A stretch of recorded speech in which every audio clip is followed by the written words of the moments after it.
శ్రీ గురుభ్యో నమః. మద్గురుదేవులు చినరామచంద్రయార్యుల వారికి నమస్కరించుకుంటూ, శ్రీ సత్యానంద సత్యమయ్యార్యుల వారికి నమస్కరించుకొని, శ్రీమద్భాగవత కృష్ణదేశికేంద్రుల వారు రచింపబడిన శక్తిద్వయ నిరాశకంబైన శుద్ధ నిర్గుణతత్వ కందార్థ ధరువుల నుండి 3వ అధ్యాయము అచల లక్షణంలో 5వ కందార్థం చదువుకుందాం. క్రమ సంఖ్య 36. దానము ధర్మము సగుణ ధ్యానము ప్రతిమార్చనంబు తజ్జపతీర్థ స్నానములివి ముక్తిదమని మానవులొనరించబయలు మాటాడదేమీ. ఎరుకే లేదు మాటాడేదేమీ. అవును కాదనక నీవనక నేననొక్క మేనైనా తాగాక మితి మీరియున్నది మాటాడదేమీ. ఎరుకే లేదు మాటాడేదేమీ. శ్రీ గురుభ్యో నమః. మద్గురుదేవులు శ్రీ శ్రీ పరమానంద శంకర నారాయణ స్వామి వారి పాదపద్మములకు నమస్కరించుకుంటూ, శ్రీమద్ భాగవత కృష్ణదేశికేంద్ర ప్రభువులచే విరచితమైన శక్తిద్వయ నిరాసకమైన శుద్ధ నిర్గుణతత్వ కందార్థ ధరువులు అచల లక్షణము నుండి 3వ అధ్యాయము. ఈరోజు మనము 5వ కందార్థాన్ని విచారించుకుంటున్నాము. అంటే క్రమ సంఖ్య 36. అవును, 36. క్రిందటి కందార్థములో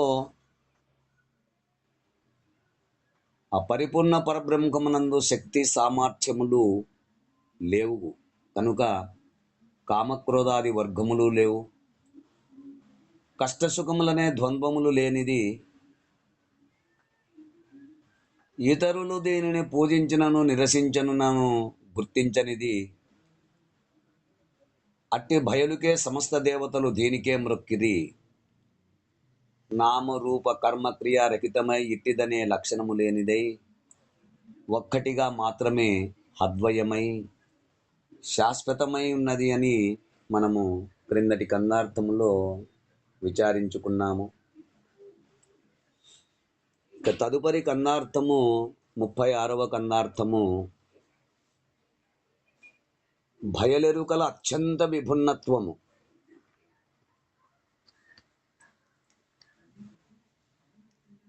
దానము ధర్మము సగుణ ధ్యానము ప్రతిమార్చనంబు తజ్జపతీర్థ స్నానములి విముక్తిదమని మానవులొనరించ భయలు మాటాడదేమీ.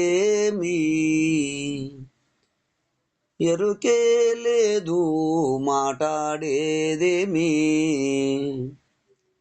అవును కాదనక నీవనక నేననకొక్క మేనైనా తాగాక మితి మీరియున్నది మాటాడేదేమీ.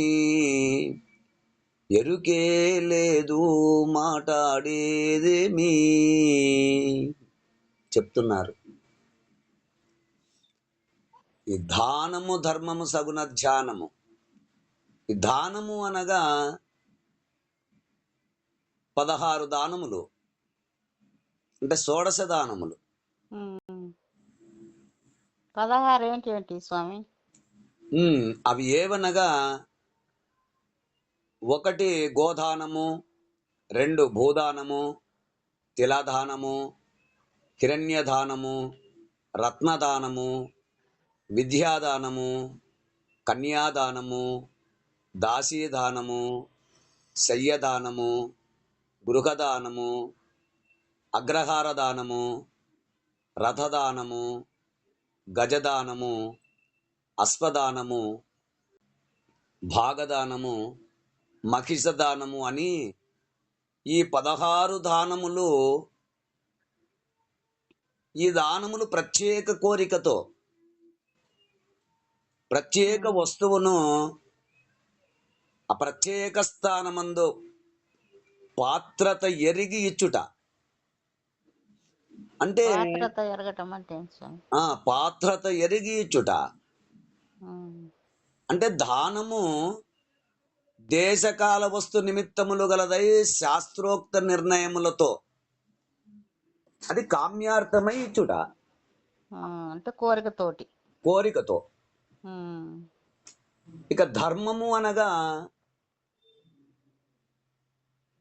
సప్తైతే మోక్షదాయిక అంటే శాస్త్ర వచనానుసారము ధర్మము అనగా అపుణ్యము, న్యాయము, సామ్యము, స్వభావము, ఆచారము, అహింస, వేదోక్త విధి అనగా ఉపనిషత్ యజ్ఞము అట్టి లక్షణములు ఏమీయూ లేకుండా ఉహు, అసాత్రతతో నిమిత్తము లేకుండా ఇచ్చుట మరియు సత్ప్రవర్తనము కలిగి ఉండుట. దానం చేసే దాంట్లో కూడా సత్ప్రవర్తన కలిగి ఈ ఊట.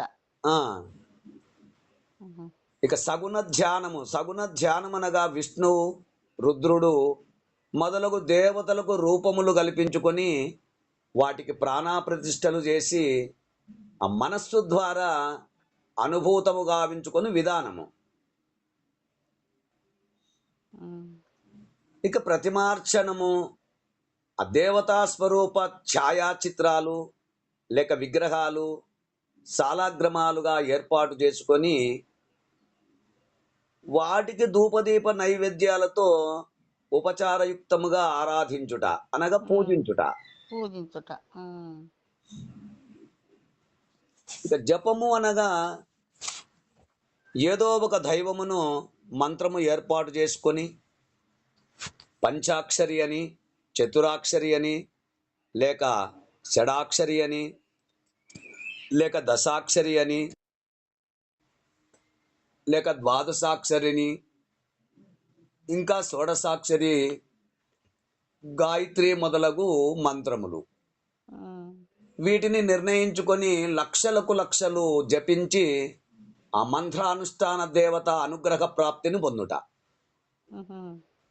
ఏ మంత్రం జపించితే ఆ దేవత ఆ సిద్ధించి ఆ మంత్రము ఆ లక్షలకు లక్షలు జపించి ఆ సిద్ధించినప్పుడు ఆ దేవత అనుగ్రహ ప్రాప్తి పొందుట లభిస్తుంది. అటు తీర్థ స్నానములు. ఇక తీర్థ స్నానములు అనగా తీర్థం అనగా పుణ్యప్రదమైనది. తీర్థము అనగా ప్రవాహముగా ప్రవహించు నది యందు ఆ ప్రాణాశక్తి హెచ్చుగా ఉంటుందని ఇందులో స్నానము చేసిన వారికి ఆ బాహ్యాభ్యాంతర శుద్ధి కలిగి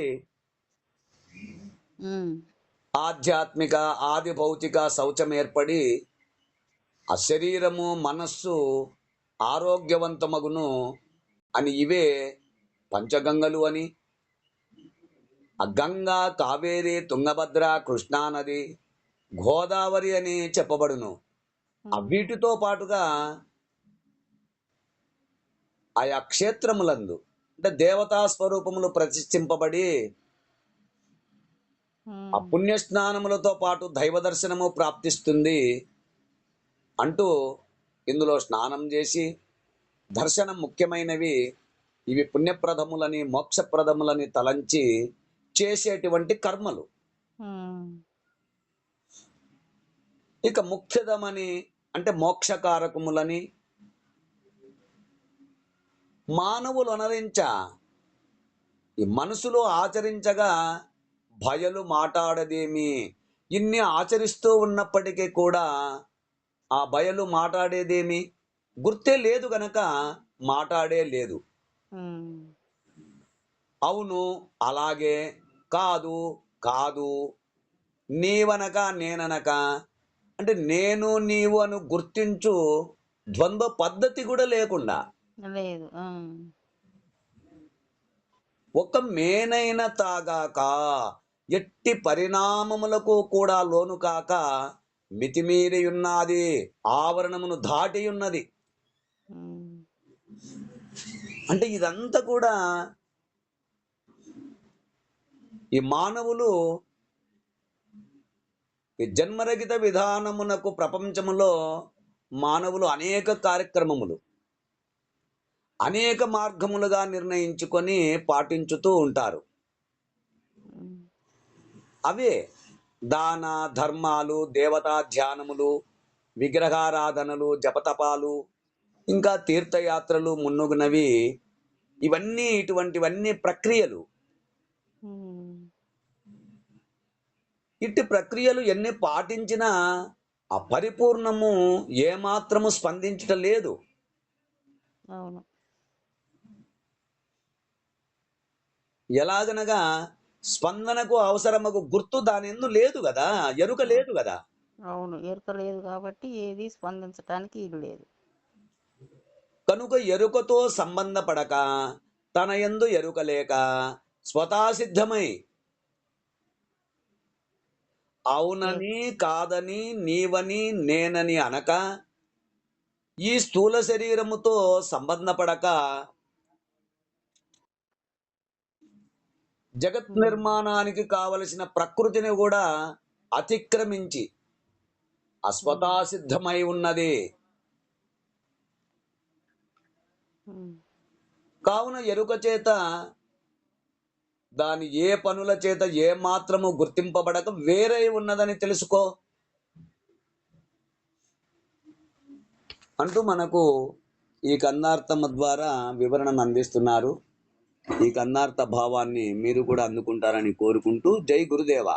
జై గురుదేవ స్వామి. జై గురుదేవా.